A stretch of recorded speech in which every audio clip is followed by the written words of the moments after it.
Let's go. We're kicking off Power Hour NFL with a film study on the Kansas City Chiefs. Let's start off by sharing some very important context that during the course of the game, Kansas City's offense just was not good at all until San Francisco decided to get conservative. This is way too conservative for me.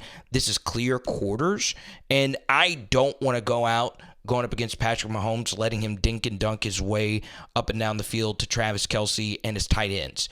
Okay? That right there, I understand you're wanting to be conservative. That is cowardly defense right there. They had not beaten you over the top the entire game outside of that one deep shot that should have been intercepted. All right, so we get to here, and this drove me crazy. With the game on the line, look at all this space underneath right here. I hate when you play a flat line like this defensively, right?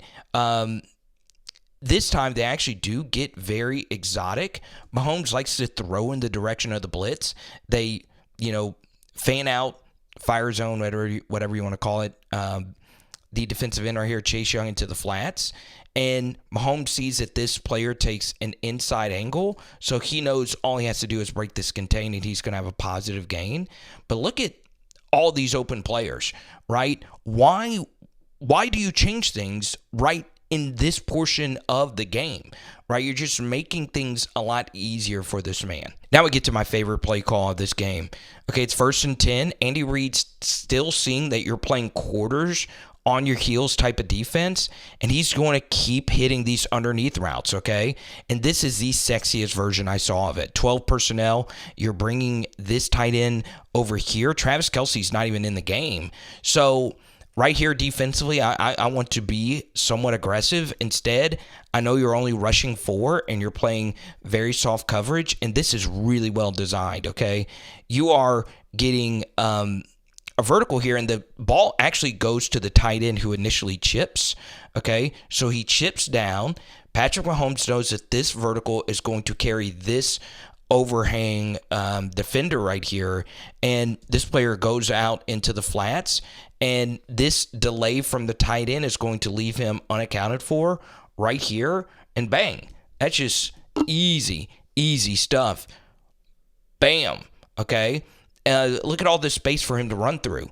I don't quite get what Wilks was thinking towards the end of this game. Just keep doing what you're doing. Okay, and it's kind of the same thing. I saw Kyle Shanahan frustratingly take a timeout in the overtime. Why are you doing this, right? This flat line. If you're going to do this, do something a lot more exotic. But if you're this far back, look, you're not even lined up properly here. Patrick Mahomes knows that the comeback route is going to be here.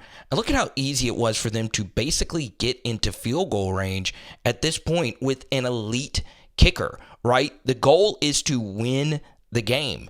And playing cowardly defense like this is just giving Patrick Mahomes all the leverage here. All right, here we go, 3rd and 2. And one thing that the Chiefs do a good job of is giving the thought that an intended receiver is blocking at first, but instead that's where they're actually throwing the football. So you saw a minute ago, Gray fake like he's chipping Nick Bosa and then actually go out on the route. Same thing is true here, but a little bit different with McKinnon, okay? He's actually acting like he is blocking the edge player right here, but instead he's actually just going out into the flats for a wide open first down on 3rd and 2. Pat, look at how easy that is for him. You're letting one of the best quarterbacks of all time get something that easy. Rice was also open. That right there is just a really good play call, but going in, Patrick Mahomes is just too good. 1st and 10, and I think the best player on the field was Hargrave, right? Last year, he was on the field when Patrick Mahomes had these killer scrambles up the middle. And right here, he sees, once again, these DBs in man coverage, and then he sees this wide open gaping hole to run through. Look at Hargrave against his double team do a really good job retracing his steps. Armstead did the same thing as well. Retrace your steps, then make this play, because if you don't, he's got all this room to run through. So Tony wanted the Chiefs to spike it right here. And I get that logic. I'm also okay with just throwing an incompletion. If you don't see anything just wide open right here, just throw an incompletion and allow the clock to stop. one thing that's very interesting is Rice never actually looked for this ball. Okay, he's looking for it now. Excuse me.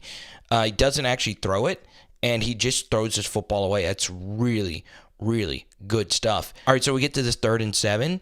And one very underrated storyline was Dre Greenlaw just getting hurt, running off the field.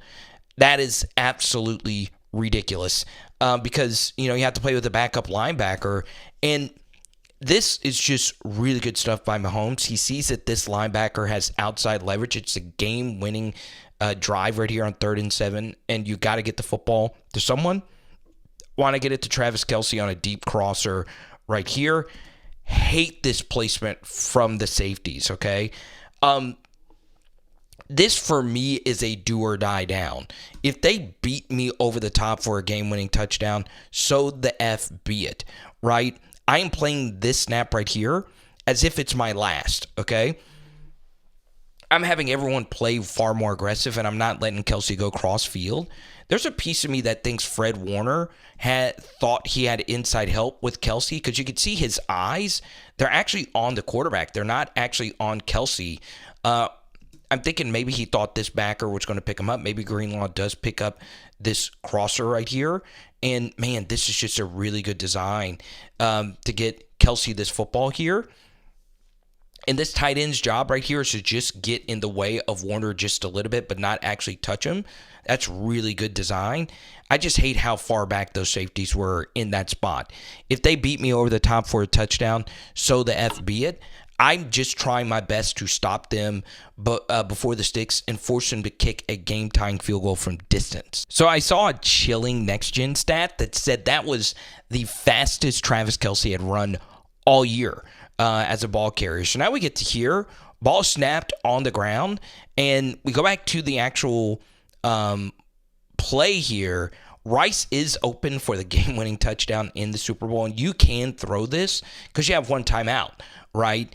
If you throw this right here and he catches it in stride and he stops short, call your timeout and kick the field goal. All things considered, I'm okay taking a one-on-one option right here to Travis Kelce to see if he can catch it. Look at this freaking ball placement right here.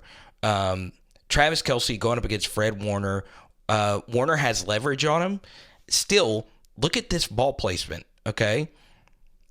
Perfect. Absolute perfect. It's just better coverage. That's excellent stuff right there from Warner. So, comment below if you want the actual overtime to be broken down. I'm just kidding. Yeah, I'm going to give it to you because I love you. It's a new channel. Man, I just love legendary matchups, right? 2 Hall of Famers going at it. Man, this is just really, really, really good stuff right there from Fred. And I love the fact that they let them play in that big moment. So, yeah, I can't wait to break down this overtime drive with you. I'll link it down below. It is Power Hour NFL.